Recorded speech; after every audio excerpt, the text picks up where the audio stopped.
Ukraine మధ్య యుద్ధం కొనసాగుతూనే ఉంది. రష్యాకు ఈ నేపథ్యంలో ఉక్రెయిన్ బిగ్ షాక్ ఇచ్చింది. రష్యా అతిపెద్ద డ్రోన్ మ్యానుఫ్యాక్చరింగ్ ప్లాంట్ పేల్చివేసింది. ఉక్రెయిన్ వందలాది డ్రోన్లతో దాడి చేసింది. డ్రోన్ దాడులతో ఒక్కసారిగా మంటలు చెలరేగాయి. ఈ ప్లాంట్లో షాహిద్ డ్రోన్లు తయారు చేస్తున్నట్లుగా సమాచారం. ఈ డ్రోన్ల ఉత్పత్తిని భారీగా పెంచింది రష్యా. డ్రోన్ల తయారీ కోసం రష్యాలో 900కు పైగా కంపెనీలు పనిచేస్తూనే ఉన్నాయి. రష్యాకు ఒక భారీ షాక్ ఇచ్చిందనే చెప్పాలి ఉక్రెయిన్. ఓవైపు యుద్ధాన్ని నేను ఏ క్షణంలో అయినా ఆపేస్తానంటూ అమెరికా చెప్తోంది.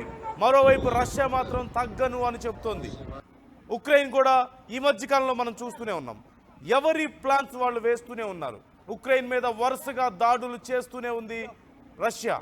ఈ నేపథ్యంలో ఉక్రెయిన్లో అనేక కార్యాలయాలను, సైనిక స్థావరాలను ధ్వంసం చేసినటువంటి పరిస్థితి మనం చూస్తూనే ఉన్నాం. అమెరికా ఎంత సపోర్ట్ ఇస్తున్నప్పటికీ కూడా ఉక్రెయిన్కు ఆ మద్దతు సరిపోవడం లేదు. అమెరికా కొన్ని మిజైల్స్ను పంపిస్తోంది, గన్స్ను పంపిస్తోంది, కొన్ని రకాల రాడార్ వ్యవస్థలను సైతం పంపించింది. అయినప్పటికీ రష్యా చేస్తున్నటువంటి భీకర దాడులతో ఉక్రెయిన్ అతలాకుతలం అవుతూనే ఉంది. ఈ నేపథ్యంలో రష్యాను ఎలాగైనా దెబ్బ కొట్టాలని చూస్తున్న ఉక్రెయిన్ ఒక్కసారిగా రష్యా తయారు చేస్తున్నటువంటి డ్రోన్స్ తయారు చేస్తున్నటువంటి కంపెనీ మీద భారీగా దాడి చేసింది. అక్కడ ఆ ప్రాంతం అంతా కూడా పూర్తిగా ధ్వంసమైంది. మనం విజువల్స్లో చూస్తున్నాం.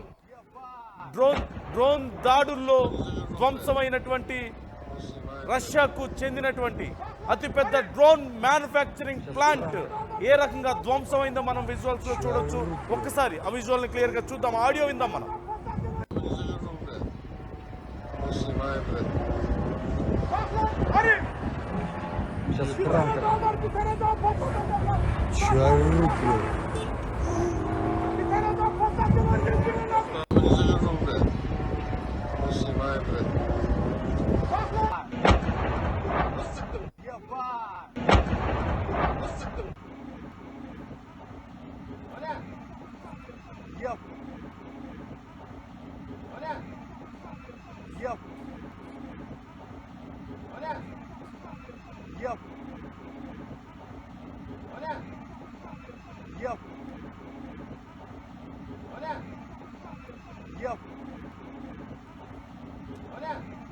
ఉక్రెయిన్ చేసినటువంటి డ్రోన్ అటాక్ ని మనం చూస్తున్నాం. ఆర్టీవీ మీకు ఎక్స్క్లూజివ్ గా చూపిస్తోంది. డ్రోన్ అటాక్ తో రష్యాకు చెందినటువంటి అతిపెద్ద డ్రోన్ మ్యానుఫ్యాక్చరింగ్ ప్లాంట్ ను ఉక్రెయిన్ పేల్చివేసింది. మనం చూడొచ్చు, విజువల్స్ లో చూస్తున్నాం. రష్యాకు చెందినటువంటి డ్రోన్ మ్యానుఫ్యాక్చరింగ్ ప్లాంట్ అంతా కూడా కాలి బూడిదవడాన్ని మనం చూస్తున్నాం. ఆ ప్రాంతం అంతా కూడా పూర్తిగా పొగలు అలుముకున్నాయి. ఒక్కసారిగా ఆ డ్రోన్ అటాక్ జరుగుతున్నప్పుడు వాళ్ళకి అప్పటికే సిగ్నల్స్ వచ్చినప్పటికీ కూడా అలర్ట్ అయ్యే లోపే జరగాల్సిన నష్టం జరిగిపోయింది. కొద్ది క్షణాల్లో పూర్తిగా ఆ డ్రోన్ మ్యానుఫ్యాక్చరింగ్ ప్లాంట్ అంతా కూడా కాలి బూడిదైపోయింది. మనం చూస్తూనే ఉన్నాం. వరుసగా రష్యా చేస్తున్నటువంటి వరుస దాడులకు ఎలాగైనా సరే బదులు ఇవ్వాలంటూ ఉక్రెయిన్ చాలా వెయిట్ చేస్తుంది.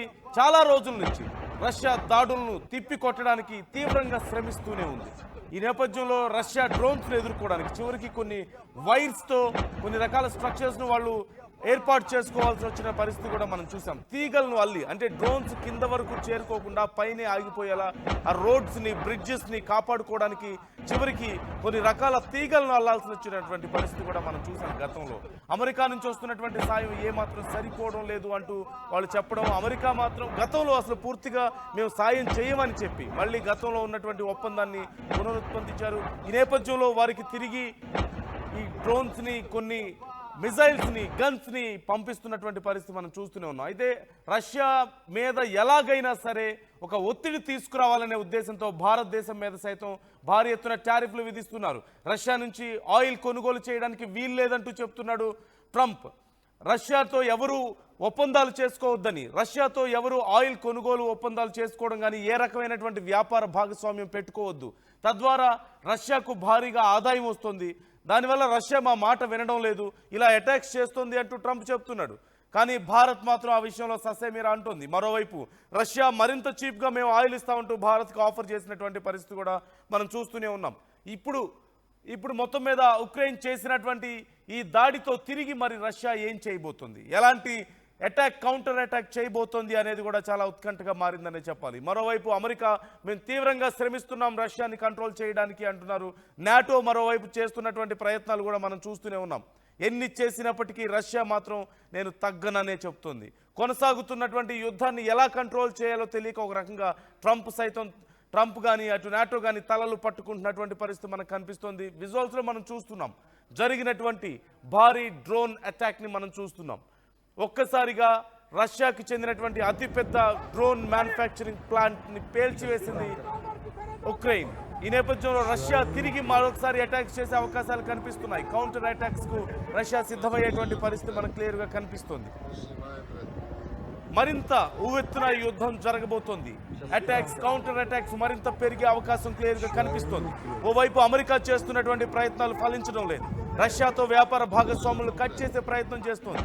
భారత్ మీద విపరీతమైనటువంటి ఒత్తిడి తెచ్చే ప్రయత్నం చేస్తోంది. ఆయిల్ కొనుగోలు చేయొద్దు రష్యా దగ్గర నుంచి అంటూ ఆంక్షలు విధించింది.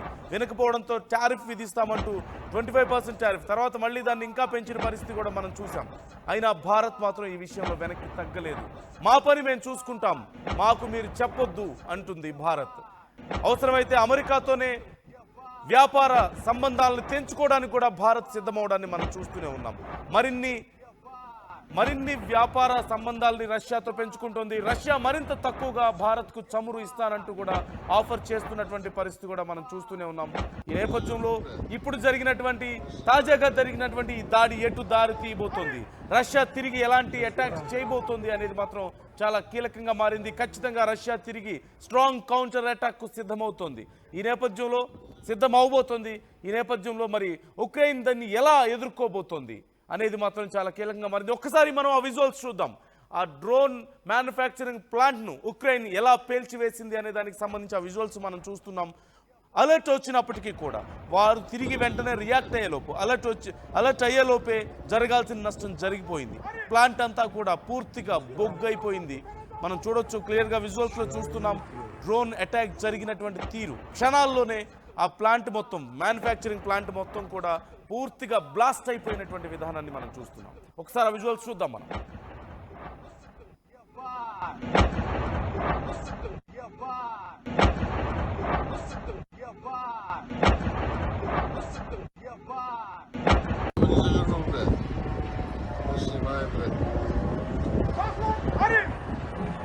Сейчас кран.